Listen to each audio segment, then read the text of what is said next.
NRATV with Grant Stinchfield. Hi there, folks. Welcome to the program. Here is a headline for you. After Jacksonville shooting, NRA's panoply of lies gets even weirder. That from Salon.com. The left still just can't calm down over the fact that I said to survive an attack, you must be aware of your surroundings. That's a fact. Take away any of your senses. Awareness becomes more difficult. That goes for hearing. After the Jacksonville shooting, I said if you're wearing headphones that are too loud, you can put yourself at risk. That too is a fact. You take away your ability to sense, to assess, to act. Goes for joggers listening to the music or even walking to your car if you're listening to music. There were no lies in all of this, just tips to keep you safe. In fact, it's Salon and the other left-wing outlets that focus on lying. They say I blame headphones. That's ridiculous. Headphones are an inanimate object within our full control. Only the left blames inanimate objects like guns for evil things, and not the person in control of that gun. Individual responsibility is what I talk about. Taking care of your own safety. Apparently, hypervigilance is a bad thing, according to them. The reason? It proves the left's fantasy world is bogus if you have to be vigilant. What is amazing to me is the left hyper-focuses on my calls to be prepared and be proactive when it comes to a situation going south. Again, the difference between us and them is this. They say it will never happen to them. We say it could happen to us. We take steps to protect ourselves and those around us. They would prefer to wait for the cops, refusing to acknowledge that seconds, not minutes, can be the difference between life and death. Activist media types boggle my mind. Yesterday I showed you Don Lemon ranting about why Antifa is great. Now it's CNN's Jeffrey Toobin's turn, and he's playing the race card on Antifa. Before I play his comments, though, let me remind you about the latest slate of Antifa arrests. Here they are. Suburban kids, old hippies who have been looking for a reason to riot. They're anarchists, hell-bent on bringing down government, but CNN wants to make this all about race. Just listen. Let's be clear also about what's going on here. The theme here is, I'm Donald Trump, and I'll protect you from the scary black people. Antifa is widely perceived as an African-American organization, and this is just part of the same story of LeBron James and Don Lemon and Maxine Waters and the NFL players and the UCLA basketball players. This is about black versus white. This is about Donald Trump's appeal to racism, and it just happens all the time, and we never say it, or we don't say it enough for what it is, but that's what's going on. No, that's not what's going on. What's going on is violent behavior. What's going on is mostly white kids. The last Antifa riot that I checked out, mostly white kids, but also some blacks. To me, it's not about what color you are. It's about your actions. Your actions to destroy a nation. Your actions to destroy property, to tear down and create chaos. Just so what? So the country can fall into more chaos so your anarchists can somehow take over. Jeffrey Toobin spreads the lies of the mainstream media. This is what they do. They end up playing a race card. Donald Trump is spot on when he says the violence will escalate when Antifa gets involved with anything. When the Democrats and liberals get involved with anything. You know, the Democrats and liberals have a long history of using threats and violence in this nation to try to get what they want. I'm tired of it. We're on to them. So now the left doubles down last night on the Laura Ingraham program. And this is just disgusting. I'm going to play a little soundbite of this debate. You'll hear conservative Jeffrey Lord from American Spectator, and then Chip Franklin, a Democratic strategist, with just some disgusting comments. I heard that this morning, and I almost fell out of my chair sitting in the living room. I mean, what are they smoking? Look, this country's built on violence, and this president you just played, he's the guy that set the climate. He's the guy that told the NRA they could shoot Hillary. He's the guy that told cops, why do you put prisoners in cars, not bang their heads why do you lower their head? He also said that this is a nation that if you come and protest, we'll take care of you at my protest. All right, so Laura Ingraham cuts him off, as well she should. Think about what he just said there, an absolute bogus, flat-out lie. His nose should look like Pinocchio at this point, because he said that Donald Trump told the NRA that we should go shoot Hillary. Come on, give me a break. He knows that's absolute fake, phony news. But what does he do? He spews it out there. He tries to get away with it on Fox News. Laura Ingraham, a conservative, cuts him off. If he tried that nonsense on CNN, he'd still be talking right now. Joining me now is managing editor for the Media Research Center, Brittany Hughes. Brittany, welcome to the program. Hi, thanks so much, Grant. I know you were kidding there, but I think you might actually be on some truth. He probably still would be running his mouth. That's true. He would. Look, no one's going to cut him off when they speak ill of Donald Trump or Trump supporters. And when you make an outrageous claim, like Donald Trump tells the NRA to shoot Hillary Clinton, that, to me, goes beyond the realm of lying. Now you're moving into a position where I don't know. It makes me very upset that we have a nation that's so divided that people would kind of pull that kind of nonsense. Look, I can't really speak to this part of it. I'm not an attorney, but I would almost suggest that the NRA needs to look into that because as far as I'm concerned, that's outright slander. But this is what they do, and this is all they have to do these days because no longer do we live in the world of evidence and facts. I mean, we see it all this week. CNN's getting caught with their pants down on a story that they completely fabricated, and it's turned out that they did completely fabricate it, and and they won't. Everybody knows it, and they won't even come out and admit it. So this is where we're at now, where all you have to do is spew an outrageous claim. He did pick the wrong show to do it on. You're right. She was going to shut that down right then and there. But this is all they have to do because people will believe it. It doesn't matter if there's facts. It doesn't matter if there's evidence. People will actually believe it so long as you say it. And I think it also speaks, though, to the desperation that the left and the leftists in the media are experiencing right now. They can't win arguments based on merit. They can't actually come to the table with facts and logic and have their arguments win. So they have to spew nonsense, and the nonsense is getting even more nonsensical. I think you see that here. I think you see a level of desperation and hysteria that's reaching new heights. But again, I would consider this to be outright slander. Obviously, that's not true.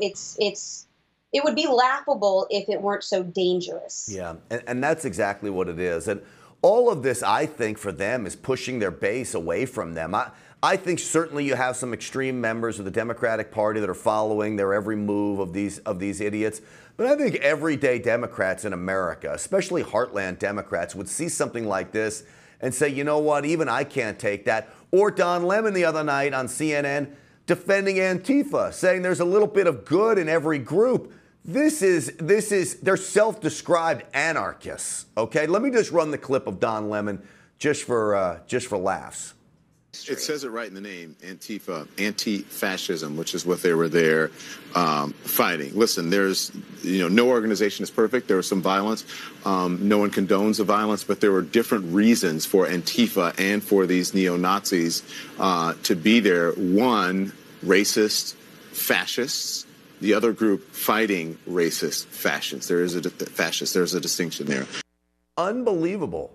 There's a little bit of violence here, he says. Have you seen some of these riots, Brittany? They're destroying property, beating up people. You wear a Make America Great Again hat anywhere near one of these people, you end up in the hospital. So I haven't just seen these riots. I've actually been in the middle of a couple of them. We were there on Inauguration Day when Antifa came out, and they were burning limos and smashing windows. And I've got several live reports that I did right there from the ground. I was right there in the middle of all of it. Look, they've been labeled by several states and even the Department of Homeland Security as domestic terrorists.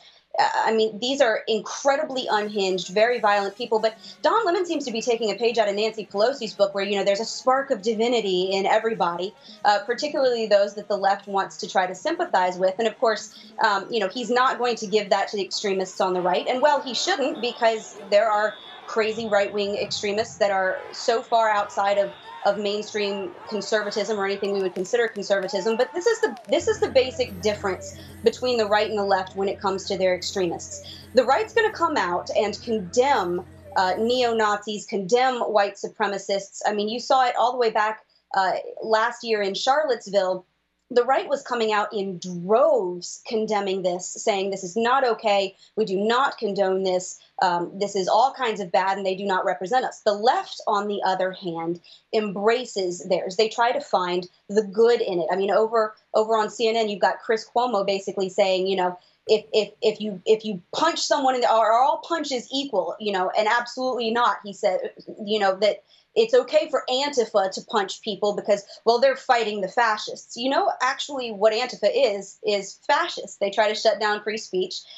They try to make sure that other opinions aren't heard. That's fascism. That's exactly what they are. But the left and those in the media who are leftists want to come out and try to defend it as though, well, this is just how you have to fight against Donald Trump and his extremism. Apparently that means beating people in the head with bike locks and burning, immigrants' limousines and, trashing ATMs and Starbucks windows. Apparently that's what it means to fight fascism. It's really starting to become difficult to even critique this because the left has become so unhinged, the media has become so unhinged that they're actually going to defend a group that has been designated as domestic terrorists and try to find good in them because it fits their narrative. We're like I said before, we're reaching new levels of extreme. Brittany, let me ask you this question, because you now study the mainstream media. That's your job, is to critique them, look at them, and see what lies they're spewing and call them out for it. So everything I say on this program, and I mean this from the bottom of my heart, I believe in 150%, okay? More than you can imagine. I believe in everything. And if there is anything that I don't believe in, I don't do it on the program, because I'm not going to sell my soul out. If there's any message that I want to push that I don't believe in, I'm not doing it, okay? So what you hear come from me, I believe in. The question for me now becomes, does Don Lemon and Chris Cuomo, I'm sure they're smart guys. They say idiotic things, but I'm sure they're smart guys. Do they believe in what they're saying, or are they pushing this? Is CNN pulling the strings? Are they doing it for some bigger picture to push a political agenda and just run cover for these guys, and secretly they go back to their office and be like, boy, I feel like I need a shower now? Or do you think they believe it? I think honestly the only people that can really answer that in truth are them. At the same time, when you're willing to say something to a camera that's going to be out there forever and ever, I'm the same exact way as you. I do a commentary video web series on NRATV called Reality Check, and I write all my own material, and I never ever say something that I don't believe in. There are times where I've actually declined to say things that I didn't believe in. So I'm exactly with you, but at the same time, as people that look into a camera and say things that are going to be there forever, I have to take them at face value and assume that they do believe it. Because, I mean, at the end of the day, first of all, these are some fairly senior level people. These aren't junior reporters. You would think that editorially they would have pull on what goes on to their show. At least I would assume so. But then also to defend it as passionately and as repeatedly as they do, I think there has to be at least some level of belief. Now, whether this is something that they've always believed or whether this shows an extremist shift in their views over the years, especially post-Trump's inauguration, I think is an argument that could be made. But at the same time, I also think that that's indicative of just how extreme people can go in their minds and the things that they can convince themselves are true when they are seeking to push a narrative. When all you've ever done is push a narrative, you push it far enough to the point where you start to believe your own lies. I think we've seen this over and over again. You start to be able to defend things that you otherwise wouldn't be able to defend. I think if I were just making an educated guess here, I would think that that's where a lot of the media are, because you think about it, back in the day, I mean, even MRC, where I work, the Media Research Center, used to say that, hey, if you want to go someplace that's a little middle of the road, if you want to get some fairly straight reporting, look to CNN. We haven't been able to say that now in years. So I think you've seen a shift that wasn't there before. Yeah. I think it is fair to say that strong conservatives are about convictions, and that's what you get from them. Liberals, especially elected leader liberals, are all about aspirations, and they'll do anything to achieve their self-aspirations. That's the difference, and we see it on display all the time. Brittany Hughes, it is great talking to you, as always. We'll see you again soon. Sounds good, Grant. That's going to do it for this edition. We are back here in about 45 minutes from now. We will be talking to another mother who lost her son at the hands of an illegal alien. We're the only television network right now talking to these angel moms on a regular basis. This will be our fourth parent or wife that has lost a loved one at the hands of an illegal alien that should have never been in the country. Wait till you hear her story one that you haven't heard yet, my guess is, coming up at the top of the next hour. I'm Grant Stinchfield for NRATV. Thanks for watching.